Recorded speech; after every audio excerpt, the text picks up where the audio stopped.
ਧੰਨ ਧੰਨ ਬਾਬਾ ਫਰੀਦ ਸਾਹਿਬ ਜੀ, ਜਿਨ੍ਹਾਂ ਦੀ ਮੁਬਾਰਕ ਰਚਨਾ ਤੋਂ ਉਚਾਰਨ ਕੀਤੇ ਪਾਵਨ ਬਚਨ। ਸ਼ਲੋਕ ਸ਼ੇਖ ਫਰੀਦ ਜੀਓ ਕੇ। ਬਾਬਾ ਫਰੀਦ ਸਾਹਿਬ ਜੀ ਦੇ ਪਾਵਨ ਸ਼ਲੋਕ, ਜਿਨ੍ਹਾਂ ਦੇ ਵਿਚਾਰ ਇਹਨਾਂ ਪਾਵਨ ਦੀਵਾਨਾਂ ਵਿੱਚ ਜਿਵੇਂ ਜਿਵੇਂ ਸਮਾਂ ਬਣਦਾ ਹੈ ਆਪ ਜੀ ਸਰਵਣ ਕਰਦੇ ਆ ਰਹੇ ਹੋ। ਅੱਜ ਦਾ ਇਹ ਪਾਵਨ ਸ਼ਲੋਕ ਆਪ ਜੀ ਨੇ ਬੜੇ ਪਿਆਰ ਨਾਲ ਸਰਵਣ ਕੀਤਾ ਹੈ। ਫਰੀਦਾ ਮੈਂ ਜਾਣਿਆ ਦੁੱਖ ਮੁਝ ਕੋ, ਦੁੱਖ ਸਭਾਇਆ ਜਗ, ਉੱਚੇ ਚੜ ਕੇ ਦੇਖਿਆ ਤਾਂ ਘਰ ਘਰ ਇਹਾ ਅਗ।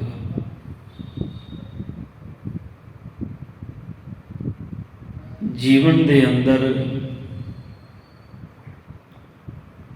ਹਰ ਇੱਕ ਮਨੁੱਖ ਜਿਹੜਾ ਹੈ ਉਹ ਦੁੱਖ ਨਾ ਆਵੇ, ਇਸ ਲਈ ਬੜੇ ਯਤਨ ਕਰਦਾ ਹੈ।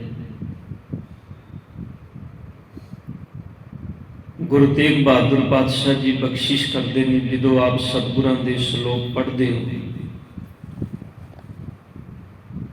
ਪਾਤਸ਼ਾਹ ਕਹਿੰਦੇ ਨੇ ਮਨੁੱਖ ਗੁਰੂ ਦੇ ਚਰਨਾਂ ਦੇ ਵਿੱਚੋਂ ਸਦਾ ਹੀ ਸੁੱਖਾਂ ਦੀ ਮੰਗ ਮੰਗਦਾ ਹੈ। ਕਦੀ ਇਹ ਨਹੀਂ ਕਹਿੰਦਾ ਵੀ ਮੇਰੇ ਸਤਿਗੁਰ ਮੇਰੇ ਜੀਵਨ ਵਿੱਚ ਦੁੱਖ ਆਏ, ਪਰ ਗੁਰੂ ਤੇਗ ਬਹਾਦਰ ਸਾਹਿਬ ਬਖਸ਼ਿਸ਼ ਕਰਦੇ ਨੇ, ਪਾਤਸ਼ਾਹ ਕਹਿੰਦੇ ਨੇ ਮੇਰੇ ਮਾਲਕ, ਜੇ ਸੁੱਖ ਤੇਰੇ ਹੁਕਮ ਵਿੱਚ ਹੈ ਤੇ ਹੈ ਮੇਰੇ ਮਾਲਕ ਜੀ ਦੁੱਖ ਵੀ ਤੇਰੇ ਹੁਕਮ ਵਿੱਚ ਹੈ।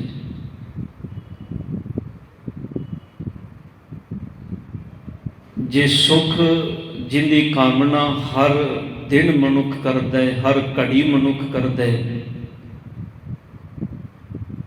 ਜੇ ਜੀਵਨ ਦੇ ਅੰਦਰ ਸੁੱਖ ਆਇਆ ਤੇ ਸਤਿਗੁਰੂ ਕਹਿੰਦੇ ਨੇ ਫਿਰ ਜੀਵਨ ਦੇ ਅੰਦਰ ਦੁੱਖ ਆਣਾ ਵੀ ਸੁਭਾਵਿਕ ਹੈ। ਕਦੀ ਐਸਾ ਨਹੀਂ ਹੁੰਦਾ ਵੀ ਬੰਦਾ ਪੇਟ ਭਰ ਕੇ ਭੋਜਨ ਖਾ ਲਏ ਤੇ ਫਿਰ ਇਹ ਆਖੇ ਵੀ ਹੁਣ ਮੈਨੂੰ ਕਦੇ ਭੁੱਖ ਹੀ ਨਹੀਂ ਲੱਗਣੀ। ਭੁੱਖ ਫਿਰ ਦੁਬਾਰਾ ਲੱਗੇਗੀ, ਉਸ ਭੁੱਖ ਨੂੰ ਮਿਟਾਉਣ ਦੇ ਲਈ ਫਿਰ ਦੁਬਾਰਾ ਆਹਰ ਕਰਨਾ ਪਏਗਾ, ਯਤਨ ਕਰਨਾ ਪਏਗਾ। ਜਦੋਂ ਭੁੱਖ ਮਿਟ ਜਾਏਗੀ ਇਹ ਸਿਲਸਿਲਾ ਜੀਵਨ ਤੋਂ ਮਰਨ ਤੱਕ ਚੱਲਦਾ ਹੀ ਰਹਿੰਦਾ ਹੈ। ਇਸੇ ਤਰ੍ਹਾਂ ਪਰਮਾਤਮਾ ਦੀ ਕੁਦਰਤ ਦੇ ਅੰਦਰ ਇਹ ਦੋਵੇਂ ਚੀਜ਼ਾਂ ਨਾਲ ਨਾਲ ਚੱਲਣਗੀਆਂ। ਸਤਿਗੁਰੂ ਧੰਨ ਗੁਰੂ ਗ੍ਰੰਥ ਸਾਹਿਬ ਪਾਤਸ਼ਾਹ ਜੀ ਦੀ ਪਾਵਨ ਬਾਣੀ ਦੇ ਅੰਦਰ ਦੋ ਸ਼ਬਦ ਸ਼ਲੋਕ ਧੰਨ ਗੁਰੂ ਨਾਨਕ ਪਾਤਸ਼ਾਹ ਜੀ ਦੇ ਬਹੁਤ ਪਿਆਰੇ ਨੇ। ਜਦੋਂ ਆਪ ਮਾਝ ਕੀ ਵਾਰ ਦਾ ਪਾਠ ਕਰਦੇ ਹੋ ਗੁਰੂ ਗ੍ਰੰਥ ਸਾਹਿਬ ਜੀ ਦੀ ਪਾਵਨ ਬਾਣੀ ਅੰਦਰੋਂ, ਤੇ ਗੁਰੂ ਨਾਨਕ ਸਾਹਿਬ ਪਾਤਸ਼ਾਹ ਜੀ ਉੱਥੇ ਬਖਸ਼ਿਸ਼ ਕਰਦੇ ਨੇ। ਸਭ ਕਹਿੰਦੇ ਨੇ ਮੇਰੇ ਮਾਲਕ, ਜੇ ਕਿਤੇ ਮੇਰੇ ਜੀਵਨ ਅੰਦਰ ਐਸਾ ਸਮਾਂ ਬਣ ਜਾਏ ਕਿ ਮੇਰੇ ਕੋਲ ਦੁਨੀਆ ਦੇ ਸਾਰੇ ਸੁੱਖ ਜਿਹੜੇ ਨੇ ਉਹ ਆ ਜਾਣ, ਤੇ ਹੈ ਮੇਰੇ ਮਾਲਕ ਜੀ ਮੈਂ ਉਸ ਦਿਨ ਵੀ ਤੇਰੇ ਚਰਨਾਂ ਦੇ ਅੰਦਰ ਹੱਥ ਜੋੜ ਕੇ ਖੜਾ ਹੋ ਕੇ ਇਹੀ ਮੰਗਾਂਗਾ ਕਿ ਮੇਰੇ ਮਾਲਕ ਜੀ ਮੈਨੂੰ ਆਪਣੇ ਨਾਮ ਦੇ ਨਾਲੋਂ, ਆਪਣੇ ਹੁਕਮ ਦੇ ਨਾਲੋਂ ਕਦੀ ਵਿਛੋੜੀ ਨਾ। ਤੇ ਦੂਜੇ ਪਾਸੇ ਸਤਿਗੁਰ ਕਹਿੰਦੇ ਨੇ ਮੇਰੇ ਮਾਲਕ ਜੀ ਜੇ ਜੀਵਨ ਦੇ ਅੰਦਰ ਅੱਤ ਦਾ ਦੁੱਖ ਵੀ ਆ ਜਾਏ, ਔਰ ਇਤਨਾ ਦੁੱਖ ਆ ਜਾਏ ਕਿ ਸਿਰ ਜਿਹੜੇ ਖੂਨ ਪੀਣ ਵਾਲੇ ਲੋਕ ਨੇ ਉਹ ਮੇਰੇ ਸਿਰ ਤੇ ਖੜੇ ਹੋਣ ਹਰ ਵਕਤ, ਤੇ ਉਹ ਮੈਨੂੰ ਹਰ ਵੇਲੇ ਦੁੱਖ ਦਿੰਦੇ ਹੋਣ, ਤੇ ਸਤਿਗੁਰੂ ਉਸ ਅਵਸਥਾ ਵਿੱਚ ਵੀ ਮੈਂ ਇਹੀ ਗੱਲ ਆਖਾਂਗਾ ਕਿ ਇਹ ਮੇਰੇ ਸਤਿਗੁਰੂ ਮੇਰੇ ਮਾਲਕ ਮੈਨੂੰ ਕਦੇ ਆਪਣੇ ਨਾਮ ਤੋਂ, ਆਪਣੇ ਹੁਕਮ ਤੋਂ ਵੀ ਛੋੜੀ ਨਾ। ਧਿਆਨ ਦੇਣਾ ਜ਼ਰੂਰੀ ਨਹੀਂ ਹੈ ਕਿ ਸੁੱਖ ਆਏਗਾ ਤੇ ਬੰਦਾ ਸੁਖੀ ਹੋ ਜਾਏਗਾ, ਔਰ ਇਹ ਵੀ ਜ਼ਰੂਰੀ ਨਹੀਂ ਹੈ ਕਿ ਦੁੱਖ ਆਏ ਤੇ ਬੰਦਾ ਦੁਖੀ ਹੀ ਰਹੇ। ਅਸਲ ਵਿੱਚ ਇਹ ਸਾਨੂੰ ਸਤਿਗੁਰ ਨੇ ਬਾਣੀ ਵਿੱਚ ਸਮਝਾਇਆ ਹੀ ਨਹੀਂ। ਪ੍ਰੈਕਟੀਕਲ ਰੂਪ ਵਿੱਚ ਸਤਿਗੁਰ ਨੇ ਸਾਡੇ ਸਾਹਮਣੇ ਬਹੁਤ ਸਾਰੀਆਂ ਉਦਾਹਰਨਾਂ, ਐਗਜ਼ਾਮਪਲਾਂ ਆਪਣੇ ਜੀਵਨ ਵਿੱਚੋਂ ਵੀ ਸਾਡੇ ਸਾਹਮਣੇ ਰੱਖੀਆਂ ਨੇ। ਕਈ ਵਾਰ ਬੰਦੇ ਕੋਲੋਂ ਸੁੱਖ ਤੇ ਬਹੁਤ ਹੁੰਦਾ ਹੈ, ਪਰ ਉਸ ਸੁੱਖ ਦੇ ਅੰਦਰ ਵੀ ਬੰਦਾ ਸੁਖੀ ਨਹੀਂ ਹੁੰਦਾ। ਪਦਾਰਥਾਂ ਦੀ ਬਹੁਤਾਤ ਹੈ, ਸੰਸਾਰ ਦੇ ਅੰਦਰ ਮਾਇਆ ਦੀ ਕੋਈ ਕਮੀ ਨਹੀਂ, ਪਰ ਫਿਰ ਵੀ ਬੰਦਾ ਬਾਹਰੋਂ ਤੇ ਸੁਖੀ ਨਜ਼ਰ ਆਉਂਦਾ ਹੈ, ਪਰ ਅੰਦਰੋਂ ਸੁਖੀ ਨਹੀਂ ਹੁੰਦਾ। ਅੰਦਰੋਂ ਉਹ ਅੱਤ ਦਾ ਦੁਖੀ ਹੈ। ਤੁਸੀਂ ਵੇਖੋ, ਇੱਕ ਆਮ ਗਰੀਬ ਇਨਸਾਨ ਜਿੰਦੇ ਕੋਲੋਂ 2 ਵਕਤ ਰੋਟੀ ਦਾ ਆਹਰ ਨਾ ਹੋਵੇ, ਐਸਾ ਬੰਦਾ ਜੀਵਨ ਤੋਂ ਅੱਕ ਕੇ ਆਖੇ ਵੀ ਮੈਂ ਮਰ ਜਾਵਾਂ ਤੇ ਬੜੀ ਸੁਭਾਵਿਕ ਜੀ ਗੱਲ ਹੈ, ਕਿਉਂਕਿ ਉਹਦੇ ਕੋਲੋਂ ਕੋਈ ਆਪਸ਼ਨ ਨਹੀਂ ਹੈ। ਉਹ ਜੀਵਨ ਤੋਂ ਕਈ ਵਾਰ ਬਹੁਤ ਘਬਰਾ ਜਾਂਦਾ ਹੈ। ਇਸ ਘਬਰਾਹਟ ਦੇ ਅੰਦਰ ਉਹ ਕਹਿੰਦਾ ਭਾਈ ਇਹਨਾਂ ਦੁੱਖਾਂ ਨਾਲ ਭਰਿਆ ਜੀਵਨ, ਵੀ 2 ਵਕਤ ਦੀ ਰੋਟੀ ਦਾ ਆਹਰ ਵੀ ਨਹੀਂ ਮੇਰੇ ਕੋਲੋਂ। ਉਹ ਕਹਿੰਦਾ ਵੀ ਐਸੇ ਜੀਵਨ ਨਾਲੋਂ ਤੇ ਮਰਨਾ ਚੰਗਾ ਹੈ। ਐਸਾ ਬੰਦਾ ਮੌਤ ਨੂੰ ਗਲ ਲਾਵੇ ਤੇ ਗੱਲ ਸਮਝ ਵਿੱਚ ਆਉਂਦੀ ਹੈ। ਪਰ ਵੇਖੋ, ਨਿਤ ਸਾਡੇ ਸਾਹਮਣੇ ਕਿੰਨੀਆਂ ਐਸੀਆਂ ਉਦਾਹਰਨਾਂ ਹੁੰਦੀਆਂ ਨੇ ਜਿੱਥੇ ਬੰਦੇ ਕੋਲੋਂ ਸਭ ਕੁਝ ਹੈ, ਮਾਇਆ ਵੀ ਹੈ, ਪਦਾਰਥ ਵੀ ਨੇ, ਰੁਤਬਾ ਵੀ ਚੰਗਾ ਹੈ, ਪਰ ਉਹ ਕਿਹੜੀ ਗੱਲ ਹੈ, ਕਿਹੜਾ ਕਾਰਨ ਹੈ ਕਿ ਉਹ ਬੰਦਾ ਸਭ ਕੁਝ ਹੋਣ ਦੇ ਬਾਵਜੂਦ ਵੀ ਉਹ ਮੌਤ ਨੂੰ ਆਪਣੇ ਗਲ ਲਾਉਣ ਦੇ ਲਈ ਆਤੁਰ ਹੋ ਜਾਂਦਾ ਹੈ ਵੀ ਕਿਤੇ ਮੈਂ ਐਸਾ ਸਮਾਂ ਬਣ ਜਾਏ ਵੀ ਇਹ ਜੀਵਨ ਮੇਰਾ ਖਤਮ ਹੀ ਹੋ ਜਾਏ। ਆਖਰ ਉਹ ਕਾਰਨ ਕੀ ਹੈ? ਇਹਦਾ ਮਤਲਬ ਤੇ ਇਹੀ ਹੋਇਆ ਨਾ ਵੀ ਸਿਰਫ ਦੁੱਖ ਹੀ ਬੰਦੇ ਨੂੰ ਦੁਖੀ ਨਹੀਂ ਕਰਦਾ, ਕਈ ਵਾਰੀ ਸੁੱਖ ਵੀ ਬੰਦੇ ਨੂੰ ਦੁਖੀ ਕਰਦਾ ਹੈ। ਗੁਰੂ ਨਾਨਕ ਪਾਤਸ਼ਾਹ ਜੀ ਦੇ ਬੜੇ ਪਿਆਰੇ ਬਚਨ ਨੇ। ਸਤਿਗੁਰ ਕਹਿੰਦੇ ਨੇ, ਨਦੀਆਂ ਹੋਵਨ ਤੇਵਣਾ, ਸੁਮ ਹੋਵੇ ਦੁੱਧ ਕੀਓ, ਸਗਲੀ ਧਰਤੀ ਸ਼ੱਕਰ ਹੋਵੇ, ਖੁਸ਼ੀ ਕਰੇ ਨਿਤ ਜੀਓ, ਸੋਇਨਾ ਪਰਬਤ ਰੂਪਾ ਹੋਵੇ, ਉਪਰ ਲਾਲ ਜੜਾਓ, ਭੀ ਤੇਰੀ ਕੀਮਤ ਨਾ ਪਵੇ, ਹੂੰ ਕੇਵੜੇ ਆਖਾਂ ਨਾਉ। ਸਤਿਗੁਰ, ਮੈਂ ਤੇਰੀ ਵਡਿਆਈ ਨੂੰ ਤਾਂ ਵੀ ਬਿਆਨ ਨਹੀਂ ਕਰ ਸਕਦਾ ਜੇ ਇੰਨੇ ਸੁੱਖ ਹੋਣ। ਤੇ ਦੂਜੇ ਪਾਸੇ ਪਾਤਸ਼ਾਹ ਕਹਿੰਦੇ ਨੇ, ਜੇ ਦੇਹ ਹੈ ਦੁੱਖ ਲਾਈ ਹੈ, ਜੇ ਮੇਰੇ ਸਰੀਰ ਨੂੰ ਦੁੱਖ ਲੱਗ ਜਾਣ, ਮੰਨ ਲਓ ਕੋਈ ਰੋਗ ਲੱਗਾ ਹੈ, ਕੋਈ ਹੋਰ ਸੰਸਾਰ ਦੇ ਅੰਦਰ ਦੁੱਖ ਸਾਹਮਣੇ ਆ ਗਏ, ਜੇ ਦੇਹ ਹੈ ਦੁੱਖ ਲਾਈ ਹੈ, ਪਾਪ ਗਿਰਾ ਦੋਇਰਾ, ਰਤ ਪੀਨੇ ਰਾਜੇ ਸਿਰ ਉੱਪਰ ਰੱਖੀਏ, ਇਵੇਂ ਕਰੇ ਪਸਾਓ। ਤੇ ਗੁਰੂ ਨਾਨਕ ਸਾਹਿਬ ਕਹਿੰਦੇ ਨੇ, ਭੀ ਤੇਰੀ ਕੀਮਤ ਨਾ ਪਵੇ, ਹੂੰ ਕੇਵੜੇ ਆਖਾਂ ਨਾਉ। ਸਤਿਗੁਰ, ਤੇਰੀ ਵਡਿਆਈ, ਤੇਰੀ ਕੀਮਤ ਤਾਂ ਵੀ ਨਹੀਂ ਪੈ ਸਕਦੀ। ਅੱਜ ਬਾਬਾ ਫਰੀਦ ਸਾਹਿਬ ਜੀ ਨੇ ਸਾਡੀ ਇੱਕ ਅਵਸਥਾ ਦਾ ਜ਼ਿਕਰ ਕੀਤਾ ਹੈ। ਇਹਨੂੰ ਜੇ ਸੌਖੇ ਸ਼ਬਦਾਂ ਵਿੱਚ ਸਮਝਣਾ ਹੋਵੇ ਤੇ ਬੰਦੇ ਦੇ ਅੰਦਰ ਦੀ ਆਤਮਿਕ ਅਵਸਥਾ। ਬਾਬਾ ਜੀ ਕਹਿੰਦੇ ਨੇ, ਮੈਂ ਜਾਣਿਆ। ਜਾਣਿਆ ਦਾ ਮਤਲਬ ਹੁੰਦਾ ਸਮਝ ਲੈਣਾ। ਮੈਂ ਇਹ ਸਮਝ ਲਿਆ, ਇਹ ਜਾਣ ਲਿਆ ਕਿ ਸ਼ਾਇਦ ਦੁਨੀਆ ਦੇ ਅੰਦਰ ਮੈਂ ਹੀ ਦੁਖੀ ਹਾਂ, ਮੇਰੇ ਤੋਂ ਜ਼ਿਆਦਾ ਦੁਖੀ ਕੋਈ ਵੀ ਨਹੀਂ। ਵੈਸੇ ਸਾਧ ਸੰਗਤ, ਹਰ ਬੰਦਾ ਦੁਨੀਆ ਦੇ ਅੰਦਰ, ਜਦੋਂ ਤੁਸੀਂ ਉਹਦੇ ਸਾਹਮਣੇ ਕੋਈ ਐਸੀ ਗੱਲ ਕਰਦੇ ਹੋ ਨਾ ਵੀ ਦੁੱਖ ਜਾਂ ਆਪਣੇ ਅੰਦਰ ਦਾ ਫੋਲ ਕੇ ਰੱਖਣ ਦੀ, ਤੇ ਖਿਆਲ ਕਰਿਓ ਜਿੰਦੇ ਸਾਹਮਣੇ ਅਸੀਂ ਆਪਣਾ ਕੋਈ ਦੁੱਖ ਰੱਖਨੇ ਆ, ਤੁਹਾਨੂੰ ਕਹਿਣ ਦੀ, ਇੱਕ ਵਾਰ ਕਹਿਣ ਦੀ ਜ਼ਰੂਰਤ ਹੈ। ਦੇਖੋ, ਬੰਦਾ ਤੁਹਾਡੇ ਸਾਹਮਣੇ ਇੱਕ ਦੀ ਬਜਾਏ 10 ਦੁੱਖ ਫੋਲ ਕੇ ਰੱਖੇਗਾ। ਉਹ ਆਖੇਗਾ ਤੇਰਾ ਦੁੱਖ ਮੇਰੇ ਦੁੱਖ ਦੇ ਸਾਹਮਣੇ ਕੁਝ ਵੀ ਨਹੀਂ। ਇਹਨੂੰ ਗੁਰੂ ਅਰਜਨ ਸਾਹਿਬ ਕਹਿੰਦੇ ਨੇ, ਜਿਸ ਮਾਨੁਖ ਪੈ ਕਰਹੁ ਬੇਨੰਤੀ, ਸੋ ਆਪਣੇ ਦੁੱਖ ਭਰਿਆ। ਪਾਤਸ਼ਾਹ ਕਹਿੰਦੇ ਨੇ, ਜਿਸ ਬੰਦੇ ਦੇ ਅੱਗੇ ਬੇਨਤੀ ਕਰੀਏ ਉਹ ਆਪਣੇ ਦੁੱਖ ਲੈ ਕੇ ਬਹਿ ਜਾਂਦਾ। ਉਹ ਕਹਿੰਦਾ ਵੀ ਤੂੰ ਦੁਖੀ ਨਹੀਂ, ਮੈਂ ਤੇਰੇ ਨਾਲੋਂ ਜ਼ਿਆਦਾ ਦੁਖੀ ਹਾਂ। ਇਹ ਸੰਸਾਰ ਦਾ ਨਿਯਮ ਹੈ। ਇਹ ਪ੍ਰਮਾਤਮਾ ਦੀ ਕੁਦਰਤ ਦੀ ਬਣਾਵਟ ਹੀ ਐਸੀ ਹੈ। ਇਹਨੂੰ ਗੁਰੂ ਅਰਜਨ ਦੇਵ ਪਾਤਸ਼ਾਹ ਜੀ ਇਸੇ ਕਰਕੇ ਸ਼ਬਦ ਵਿੱਚ ਅੱਗੇ ਸਮਝਾਉਂਦੇ ਵੀ। ਪਾਤਸ਼ਾਹ ਕਹਿੰਦੇ ਨੇ, ਮੈਂ ਜਾਣਿਆ ਦੁੱਖ ਮੁਝ ਕੋ। ਬਾਬਾ ਫਰੀਦ ਸਾਹਿਬ ਕਹਿੰਦੇ ਨੇ, ਮੈਂ ਜਾਣਿਆ ਵੀ ਸ਼ਾਇਦ ਮੈਂ ਹੀ ਦੁਖੀ ਹਾਂ ਸੰਸਾਰ ਦੇ ਅੰਦਰ, ਪਰ ਦੁੱਖ ਸਭਾਇਆ ਜਗ। ਪਰ ਜਦੋਂ ਮੈਂ ਆਪਣਾ ਦੁੱਖ ਦੁਨੀਆ ਦੇ ਸਾਹਮਣੇ ਜ਼ਾਹਰ ਕੀਤਾ, ਜਦੋਂ ਮੈਂ ਆਪਣੇ ਨੇੜ ਦੇ ਬੰਦੇ ਜਿਹੜੇ ਮੇਰੇ ਨਾਲ ਬੜੇ ਸਕੇ ਸਨ, ਜਿਨ੍ਹਾਂ ਦਾ ਮੇਰੇ ਨਾਲ ਬੜਾ ਪਿਆਰ ਸੀ, ਜਿਹੜੇ ਆਪਣੇ ਆਪ ਨੂੰ ਮੇਰਾ ਰਿਸ਼ਤੇਦਾਰ ਕਹਿੰਦੇ ਸਨ, ਜਦੋਂ ਮੈਂ ਆਪਣੇ ਨੇੜਲੇ ਮਿੱਤਰਾਂ ਦੇ ਸਾਹਮਣੇ, ਰਿਸ਼ਤੇਦਾਰਾਂ ਦੇ ਸਾਹਮਣੇ, ਆਪਣੇ ਪਿਆਰ ਵਾਲਿਆਂ ਦੇ ਸਾਹਮਣੇ ਆਪਣਾ ਦੁੱਖ ਰੱਖਿਆ, ਤੇ ਜਦੋਂ ਮੇਰੇ ਦੁੱਖ ਨੂੰ ਸੁਣ ਕੇ ਉਹਨਾਂ ਨੇ ਆਪਣਾ ਦੁੱਖ ਮੇਰੇ ਅੱਗੇ ਰੱਖਿਆ, ਬਾਬਾ ਜੀ ਕਹਿੰਦੇ ਨੇ ਮੈਨੂੰ ਸਮਝ ਆ ਗਈ ਵੀ ਇਹ ਦੁੱਖ ਸਿਰਫ ਮੇਰੇ ਘਰ ਵਿੱਚ ਨਹੀਂ, ਇੱਥੇ ਤੇ ਸਾਰੇ ਦੁਖੀ ਨੇ। ਦੁੱਖ ਸਭਾਇਆ ਜਗ। ਪਰ ਬਾਬਾ ਜੀ ਕਹਿੰਦੇ ਨੇ ਆਮ ਬੰਦੇ ਨੂੰ ਇਸ ਗੱਲ ਦੀ ਸਮਝ ਨਹੀਂ ਪੈਂਦੀ। ਆਮ ਬੰਦਾ ਆਪਣੇ ਦੁੱਖ ਦੀ ਪੋਟਲੀ ਤੀਜੇ ਬੰਦੇ ਅੱਗੇ ਖੋਲ੍ਹਣੀ ਸ਼ੁਰੂ ਕਰ ਦਿੰਦਾ। ਉਹ ਕਹਿੰਦਾ ਜੇ ਦੁਖੀ ਹੈ ਸ਼ਾਇਦ ਮੈਨੂੰ ਕੋਈ ਹੋਰ ਸੁਖੀ ਲੱਭ ਜਾਏ। ਉਹ ਬੰਦਾ ਸੰਸਾਰ ਦੇ ਅੰਦਰ ਹੋਰ ਕਿਸੇ ਦੀ ਭਾਲ ਕਰਦਾ ਵੀ ਉਹਦੇ ਅੱਗੇ ਮੈਂ ਆਪਣਾ ਦੁੱਖ ਰੱਖਾਂ।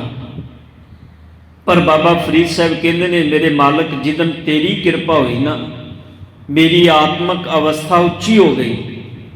ਜਿਸ ਦਿਨ ਮੇਰੀ ਇਹ ਆਤਮਕ ਅਵਸਥਾ ਹੋਰ ਉੱਚੀ ਹੋ ਗਈ ਨਾਮ ਨਾਲ ਜੁੜ ਕੇ। ਦੇਖੋ ਇੱਕ ਅਵਸਥਾ ਦੇ, ਇਹ ਸਿਰਫ ਜੀਵਨ ਦੇ ਅੰਦਰ ਇੱਕ ਅਵਸਥਾ ਹੈ। ਕੋਈ ਵੀ ਬੰਦਾ ਹੈ, ਜਿਵੇਂ ਅਸੀਂ ਬਾਲਪਨ ਤੋਂ ਜਵਾਨੀ, ਜਵਾਨੀ ਤੋਂ ਬੁਢੇਪਾ, ਇਹ ਤਿੰਨ ਅਵਸਥਾਵਾਂ ਦਾ ਜ਼ਿਕਰ ਸਤਿਗੁਰ ਨੇ ਬਾਣੀ ਵਿੱਚ ਕੀਤਾ ਹੈ। ਹੁਣ ਜਿਹੜਾ ਬਚਪਨ ਦੇ ਅੰਦਰ ਬੰਦਾ ਸੋਚ ਰੱਖਦਾ ਹੈ, ਜਵਾਨੀ ਦੇ ਅੰਦਰ ਸੋਚ ਉਹ ਨਹੀਂ ਹੁੰਦੀ। ਤੇ ਜਿਹੜੀ ਜਵਾਨੀ ਦੇ ਵਿੱਚ ਬੰਦੇ ਕੋਲ ਮੈਂਟੈਲਿਟੀ ਹੈ, ਸਮਝ ਹੈ, ਸੂਝ ਹੈ, ਉਹ ਬੁਢੇਪੇ ਵਿੱਚ ਨਹੀਂ ਹੁੰਦੀ। ਅਕਸਰ ਜਦੋਂ ਬੱਚਾ ਕੋਈ ਗੱਲ ਕਰਦਾ ਹੈ ਤੇ ਉਹਦੇ ਸਾਹਮਣੇ ਕੋਈ ਜਵਾਨ ਖੜਾ ਹੋਵੇ ਤੇ ਉਹਨੂੰ ਚੁੱਪ ਕਰਾ ਦਿੰਦਾ।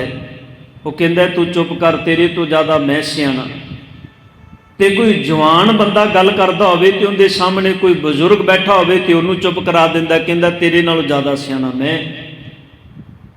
ਇੱਕ ਮੈਂਟੈਲਿਟੀ ਹੈ ਨਾ, ਸਮਝ ਹੈ ਨਾ। ਬੰਦਾ ਜਿਵੇਂ ਜਿਵੇਂ ਸੰਸਾਰਿਕ ਤਲ ਤੇ ਜੀਵਨ ਦੀ ਅਵਸਥਾ ਕਰਕੇ ਸਿਆਣਾ ਹੁੰਦਾ ਹੈ। ਬਾਬਾ ਜੀ ਕਹਿੰਦੇ ਨੇ ਧਰਮ ਦੀ ਦੁਨੀਆ ਦੇ ਅੰਦਰ ਵੀ ਇਸ ਤਰ੍ਹਾਂ ਹੀ, ਜਿਵੇਂ ਜਿਵੇਂ ਬੰਦਾ ਰੱਬੀ ਗਿਆਨ ਨਾਲ, ਗੁਣਾ ਨਾਲ, ਧਰਮ ਨਾਲ ਜੁੜਦਾ ਹੈ, ਉਹਦੀ ਆਤਮਕ ਅਵਸਥਾ ਵੀ ਫਿਰ ਹੋਰ ਉੱਚੀ ਹੋ ਜਾਂਦੀ ਹੈ। ਉਹਦੀ ਆਤਮਕ ਅਵਸਥਾ ਦੇ ਅੰਦਰ ਫਿਰ ਹੋਰ ਬਦਲਾਅ ਆਉਂਦੇ ਨੇ। ਕਿਵੇਂ? ਗੱਲ ਥੋੜੀ ਜਿਹੀ ਸਮਝ ਵਿੱਚ ਆਏ। ਭਾਈ ਸਾਹਿਬ ਭਾਈ ਮਨੀ ਸਿੰਘ ਜੀ ਦਾ ਜ਼ਿਕਰ ਆਪਾਂ ਸਾਰੇ ਪੜ੍ਹਨੇ ਹਾਂ। ਸਿੱਖ ਇਤਿਹਾਸ ਦੇ ਅੰਦਰ ਭਾਈ ਮਨੀ ਸਿੰਘ ਜੀ, ਉਹਨਾਂ ਦਾ ਬੜਾ ਉੱਚਾ ਰੁਤਬਾ ਹੈ। ਤੇ ਇਹ ਵੀ ਆਪਾਂ ਨੂੰ ਪਤਾ ਹੈ ਵੀ ਜਦੋਂ ਬੰਦ ਕੱਟਣ ਦਾ ਜ਼ਿਕਰ ਆਉਂਦਾ ਹੈ, ਕੁਝ ਐਸੀਆਂ ਪਰਸਨੈਲਿਟੀਆਂ ਨੇ ਇਤਿਹਾਸ ਦੇ ਅੰਦਰ, ਜਿਨ੍ਹਾਂ ਦਾ ਜ਼ਿਕਰ ਜਦੋਂ ਸਾਡੇ ਸਾਹਮਣੇ ਆਉਂਦਾ ਹੈ ਤੇ ਉਹਨਾਂ ਦਾ ਨਾਮ, ਉਹਨਾਂ ਦੀ ਸ਼ਕਲ ਸਾਡੇ ਸਾਹਮਣੇ ਉਸੇ ਵਕਤ ਆ ਜਾਂਦੀ ਹੈ। ਜਿਵੇਂ ਭਾਈ ਤਾਰੂ ਸਿੰਘ ਜੀ ਦਾ ਜ਼ਿਕਰ ਹੁੰਦਾ ਹੈ, ਖੋਪਰ ਉਤਰਨ ਦੀ ਗੱਲ ਆਏ ਤੇ ਇੱਕਦਮ ਸਾਡੀਆਂ ਅੱਖਾਂ ਦੇ ਸਾਹਮਣੇ ਭਾਈ ਤਾਰੂ ਸਿੰਘ ਜੀ ਆ ਜਾਏ। ਹਾਲਾਂਕਿ ਸਿੱਖ ਹਿਸਟਰੀ ਦੇ ਅੰਦਰ ਹੋਰ ਬਹੁਤ ਸਾਰੇ ਐਸੇ ਕਰੈਕਟਰ ਨੇ ਜਿਨ੍ਹਾਂ ਦੀਆਂ ਖੋਪਰੀਆਂ ਉਤਰੀਆਂ ਨੇ, ਪਰ ਇੱਕ ਮੇਨ ਪਰਸਨੈਲਿਟੀ ਐਸੀ ਹੈ ਭਾਈ ਤਾਰੂ ਸਿੰਘ ਜੀ। ਜਦੋਂ ਕੋਈ ਖੋਪਰ ਉਤਰਨ ਦੀ ਗੱਲ ਆਏਗੀ, ਭਾਈ ਤਾਰੂ ਸਿੰਘ ਜੀ ਦਾ ਨਾਮ ਸਾਡੇ ਸਾਹਮਣੇ, ਉਹਨਾਂ ਦੀ ਤਸਵੀਰ ਸਾਡੀਆਂ ਅੱਖਾਂ ਦੇ ਸਾਹਮਣੇ ਆ ਜਾਏਗੀ। ਇਸੇ ਤਰ੍ਹਾਂ ਜਦੋਂ ਬੰਦ ਕੱਟਣ ਦਾ ਜ਼ਿਕਰ ਆਉਂਦਾ ਤੇ ਭਾਈ ਸਾਹਿਬ ਭਾਈ ਮਨੀ ਸਿੰਘ ਜੀ ਦਾ ਜ਼ਿਕਰ, ਉਹਨਾਂ ਦੀ ਤਸਵੀਰ ਸਾਡੀਆਂ ਅੱਖਾਂ ਦੇ ਸਾਹਮਣੇ ਆ ਜਾਏਗੀ। ਸਿਰਫ ਇੱਕ ਖਿਆਲ ਕਿਸੇ ਕਵੀ ਨੇ ਬੜਾ ਪਿਆਰਾ ਦਿੱਤਾ, ਗੱਲ ਸਮਝ ਵਿੱਚ ਆਏ ਵੀ ਇਹ ਆਤਮਕ ਅਵਸਥਾ ਕੀ ਹੋਏ। ਭਾਈ ਸਾਹਿਬ ਭਾਈ ਮਨੀ ਸਿੰਘ ਜੀ, ਉਹਨਾਂ ਦੇ ਜਦੋਂ ਸਰੀਰ ਦੇ ਬੰਦ ਕੱਟਣ ਦਾ ਹੁਕਮ ਹੋਇਆ ਨਾ, ਤੇ ਭਾਈ ਸਾਹਿਬ ਭਾਈ ਮਨੀ ਸਿੰਘ ਜੀ ਜਦੋਂ ਬੰਦ ਉਹਨਾਂ ਦੇ ਕੱਟਣ ਲੱਗਾ, ਜਲਾਦ ਜਿਹਨੂੰ ਹੁਕਮ ਹੋਇਆ ਹੈ ਬੰਦ ਕੱਟਣ ਦੇ ਲਈ, ਉਹ ਜਦੋਂ ਭਾਈ ਮਨੀ ਸਿੰਘ ਜੀ ਦੇ ਸਰੀਰ ਦੇ ਉੱਪਰ ਆਪਣਾ ਸ਼ਸਤਰ ਚਲਾਉਣ ਲੱਗਾ, ਬੰਦ ਕੱਟਣ ਲੱਗਾ, ਤੇ ਉਹਦੇ ਮਨ 'ਚ ਖਿਆਲ ਆ ਗਿਆ ਵੀ ਬਜ਼ੁਰਗੀ, 90 ਸਾਲ ਦੀ ਉਮਰ ਭਾਈ ਸਾਹਿਬ ਭਾਈ ਮਨੀ ਸਿੰਘ ਜੀ ਦੀ, ਇੰਨੀ ਉਮਰ ਤੇ ਇੰਨੀ ਉਮਰ ਦੇ ਅੰਦਰ ਚਿੱਟਾ ਦਾੜਾ, ਬਜ਼ੁਰਗੀ। ਤੇ ਉਹਦੇ ਮਨ 'ਚ ਖਿਆਲ ਆਇਆ ਵੀ ਇਸ ਬੰਦੇ ਨੂੰ ਆਪਣੇ ਸਰੀਰ ਦਾ ਬੰਦ ਕਟਾ ਕੇ ਮਿਲਣਾ ਕੀ ਹੈ। ਉਹਨੇ ਇੱਕ ਸਵਾਲ ਕੀਤਾ, ਕਹਿਣ ਲੱਗੇ ਮਨੀ ਸਿੰਘ, ਮੇਰਾ ਮਨ ਨਹੀਂ ਕਰਦਾ ਮੈਂ ਤੇਰੇ ਸਰੀਰ ਦਾ ਇੱਕ ਬੰਦ ਕੱਟਾਂ, ਤੇਰੀ ਉਮਰ ਬੜੀ ਜ਼ਿਆਦਾ ਹੈ, ਬਜ਼ੁਰਗੀ ਵਿੱਚ ਹੈ ਤੂੰ, ਪਰ ਮੈਨੂੰ ਇੱਕ ਗੱਲ ਦੱਸ ਦੇ ਵੀ ਜੇ ਮੈਂ ਤੇਰਾ ਬੰਦ ਕੱਟਾਂਗਾ, ਇਸ ਬੰਦ ਕੱਟਣ ਦੇ ਬਦਲੇ ਵਿੱਚ ਤੈਨੂੰ ਪ੍ਰਾਪਤ ਕੀ ਹੋਣਾ ਹੈ। ਵੇਖੋ ਕੋਈ ਵੀ ਸੌਦਾ ਹੈ, ਬੰਦਾ ਉਸ ਸੌਦੇ ਦੇ ਵਿੱਚ ਮੁਨਾਫੇ ਦੀ ਗੱਲ ਸੋਚਦਾ ਹੈ ਨਾ। कोई भी असी व्यापार करने तो उनके अंदर असी मुनाफे की गल सोचने भी इहदे सानू मिलना की, मुनाफा की। एक दुनियावी सोच है। पर जो बंदे की सोच रब्बी आशे ते होंदी है, ये दुनियावी तल तो उठ के, संसार तो उठ के निरंकार तक पहुँचती है, फिर बंदा संसारिक फायदे नहीं सोचता। ध्यान देना, मेरी तुहाडी सोच होएगी कोई काम करांगा इहदे बदले विच मैनूं मिलना की है। बेशक वो काम धर्म का ही क्यों ना हो, माफ़ करना, जे गुरु घर विच असीं आए हैं ना, तो असी गुरु की गोलक विच जे 100 रुपया भी पाया ना, तो साडी मनशा ये होंदी है भी मेरे रब जी 100 के बदले विच मैनूं किरपा करी, मेरे मालक जी मेरी ये माया होर कई गुणा वध जाए, मैनूं लखां की प्राप्ति हो जाए। सतगुर ने बाणी विच भी जिक्र किया है, पातशाह कहते ने बंदा बेशक रुपया एक ही पावे गोलक विच, पर मंगदा लखां है। ये साडी आप संसार के अंदर एक साडी मैंटैलिटी बन गई, सोच बन गई भी शायद इत्थे इन्ने देवांगे तो इहदे बदले विच सानूं होर ज़्यादा मिलेगा। पर यह कंसैप्ट गुरु पातशाह जी ने किसी होर पक्ष तो रखिया सी। खैर वो साडा विषय नहीं। पर ध्यान देना, एक दुनियावी बंदा हर कर्म नूं करन लगे अपना फायदा सोचता है। भाई मनी सिंह जी वो दुनियावी तल तो बड़ा उच्चा उठ चुके ने, ते जिहड़ा जलाद उन्हां दा बंद बंद कट्टन लगा है, उन्हां दी सोच दुनियावी है। वो भाई मनी सिंह जी नूं कहंदे ने जे मैं तेरा बंद बंद कट्टांगा, इहदे बदले विच तैनूं मिलेगा की? ते भाई मनी सिंह जी उस जलाद नूं कह देंदे ने, भलिया जे तू मेरा बंद बंद कट्टण दा तैनूं हुक्म होया ते तैनूं की मिलना है? वो कहन लगा मैनूं ते मेरा मालक, मालक कौन सी? जिंदा हुक्म सी। मेरा मालक मेरे ते खुश होएगा क्योंकि मैं उनका काम कर रहा, जिन्हों ने मैनू काम दिता है मैं वो काम पूरा किया है। जे मैं उनका हुक्म नहीं मनांगा उनकी सज़ा मिलेगी, जे उनका हुक्म मनांगा तो उनके बदले विचों मैनू माया देगा, पैसा देगा, 4 दाने मेरे घर आएंगे, मेरे बच्चों का भविख चंगा होएगा, मेरे घर विच चुल्हा बलेगा, होर मेरिया जीवन दीयां जरूरतां पूरियां होणगियां। ते भाई साहब भाई मनी सिंह जी कहन लगे जे तेरा मालक खुश होके तेनू माया देगा जिंदे नाल तेरियां संसारिक जरूरतां पूरियां होणियां ने, ते एक गल चेते रखी, जेड़ा मेरा मालक है ना, मेरे मालक का हुक्म है सच ते पहरा देना है। मेरे मालक का हुक्म है सच ते टिके रहना है, ते सच ते टिके रह के जे मैनू अपने शरीर का बंद बंद भी कटाना पै जाए, तेरे मालक का हुक्म तू मन्निया, उनके बदले विच तेनू धन रिजक पदार्थ मिलणगे। मेरे मालक का हुक्म मैं मान रहा, उनके बदले विच मैनू उच्ची आत्मक अवस्था दे मारे मालक के चरणों के विच निवास मिलेगा। सोच है दोनों की आपो अपनी। हुण एक सोच जिहड़ी है निरंकारी प्यार विचों प्रगट हो रही है, एक सोच संसारिक प्यार विचों प्रगट हो रही है। हुण बाबा फरीद साहब जी ने जिहड़े बचन कहे ने भाई मनी सिंह जी के बाबत एक अदीब के बड़े प्यारे बोल ने, वो कहंदा तू आखे टुकड़े का नौकर, मालक हुक्म मनांदा हाँ, मैं साहिब हाँ मंगत जिसदा तिसनू पिया रिझाना हाँ, तेरी तलब रुपये आपां जीवन पदवी पावांगे। तेरी तलब पैसों की है, मेरी तलब पैसों की नहीं, मेरी तलब है जीवन की पदवी तक पहुँचना। जीवन की पदवी की है कि हसदियां हसदियां अपने सतगुर के हुक्म तो कुर्बान हो जाना। ये मेरी जीवन की पदवी है। ध्यान देना, पिछले दिन आप भाई साहब भाई सुबेग सिंह शाहबाज सिंह का जीवन पढ़िया सी। जीवन पदवी की है? पर जवानी के अंदर भाई सुबेग सिंह जी क्यों चरखड़ी ते चढ़ के अपना आरिया नाल तन चरवा देंदे? उन्होंने इहदे विचों आनंद मिल रहा है। बाबा फरीद साहब जी ने जिहड़ी गल कही है ना कि मैं जानिया दुख मुझको दुख सभाया, जग ऊंचे चढ़ के देखिया। हुण ऊंचे चढ़ के का मतलब ये नहीं कि घर की छत ते चढ़ के किते वेख्या तो मैनू कुछ नज़र आ गया, नहीं। इत्थे गल हो रही है उच्ची आत्मक अवस्था की। बाबा जी कहते हैं जिदन गुरु के उपदेश नाल जुड़ के उच्ची आत्मक अवस्था प्राप्त हुई, फिर समझ आ गई भी घर घर यह अग बंदा तो हर घर दे विच दुख तो हर घर विच है। ऐसा तो कोई घर नहीं जिथे दुख ना हो। थोड़ी जी गल समझ लीए सतगुर की बाणी विचों। बाबा रविदास जी का एक बड़ा प्यारा बचन है, वो कहते ने दारिद्र देख सबको हसै। कहते सतगुर एक समा ऐसा सी, दारिद्र का मतलब होंदा है गरीब। जिंदे कोलों धन की तोट होवे, माया की तोट होवे, पदार्थां की तोट होवे, खाण नूं कुछ ना होवे, उन्होंने समाज के अंदर आख्या जाता है दारिद्र। ये शब्द आया दरिद्र तो। दरिद्र शब्द एक बड़ा आम है भी ये बंदा बड़ा दरिद्र है, गरीब है। बाबा जी कहते ने दारिद्र देख सबको हसै। कहते मैनू गरीब नूं वेख के सारे हसदे सन। जदों बाबा रविदास जी कहते हैं मैं गरीब नूं वेख के सारे हसदे सन।